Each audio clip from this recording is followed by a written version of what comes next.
Добро пожаловать в мой канал. L'agression a eu lieu à la fermeture du centre de détention, aux alentours de 18h30, dans un quartier du centre pénitentiaire regroupant les détenus qui purgent de longues peines. 2 surveillants ont été agressés par un détenu avec un pied de table en fer. Les 2 agents pénitentiaires présentaient des hématomes et des blessures au bras notamment. Ils ont été emmenés à l'hôpital par les pompiers de Saint-Omer. D'après le secrétaire interrégional et faux pénitentiaire Julien Martin, 2 détenus avaient prémédité leur action et un seul est passé à l'acte. L'agresseur présumé les a frappés avec un pied de table, une barre de fer de 80 cm de long, de 5 cm sur 5 cm. Les 2 surveillants ont été blessés gravement car ils ont été conduits à l'hôpital. L'un des 2 a peut-être un bras cassé, a dit monsieur Martin.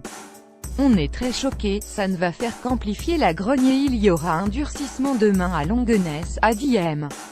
Martin alors que les syndicats de surveillants de prison ont prévu de reprendre l'épreuve de force avec le gouvernement en appelant à un nouveau « blocage total » des établissements lundi. Le détenu a été placé en garde à vue.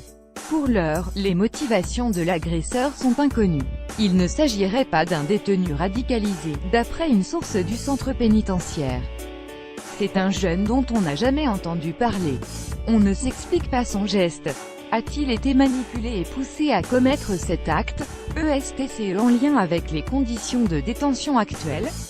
L'enquête nous le dira, confiait un représentant de l'administration pénitentiaire.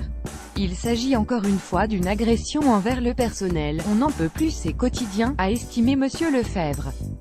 La liste des agressions s'alourdit. Cette agression intervient quelques heures avant la reprise du blocage ce dimanche soir. Ce nouvel incident au centre pénitentiaire de Longuenesse vient s'ajouter à une longue liste d'agressions perpétrées dans plusieurs prisons françaises à Vendin-le-Vieil le 11 janvier, à Mont-de-Marsan le 15 janvier et Borgo en Corse le 19 janvier.